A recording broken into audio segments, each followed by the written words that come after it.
Good evening. আজকে তোমাদের জন্য একটা নতুন রেমেডি নিয়ে এসেছি। দেখো, যে রেমেডিটা করতে আমাদের লাগবে একটা তেজপাতা, লবণ আর একটা দেশলাই। যে রেমেডিটা করলে তোমাদের বাড়ি থেকে সমস্ত নেগেটিভিটি দূর হয়ে যাবে এবং পয়সাই পয়সা, ঠিক আছে? পয়সা পুরো মালামাল হয়ে যাবে তোমরা। তো কি করতে হবে দেখো, প্রথমে একটা তেজপাতা নেবে।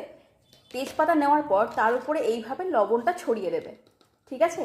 আমার কাছে হোয়াইট সল্ট নেই, তো আমি পিঙ্ক সল্ট ইউজ করছি। তোমাদের কাছে যে সল্টটা আছে সেই সল্টটাই তোমরা ইউজ করবে, ঠিক আছে? এটা নেওয়ার পর তারপর কি করবে, লবণটা ছড়িয়ে দেওয়ার পর সোজা আমাদের চলে যেতে হবে বাথরুমে, কারণ বাথরুমেই কিন্তু অ্যাকচুয়ালি রাহু বাস করে, ঠিক আছে? তো আমরা চলে যাবো এবার বাথরুমে। চলো, তো আমরা এবার বাথরুমে চলে এসেছি। এবার আমরা কি করব, এই তেজপাতাটা এবার পুড়িয়ে দেবো।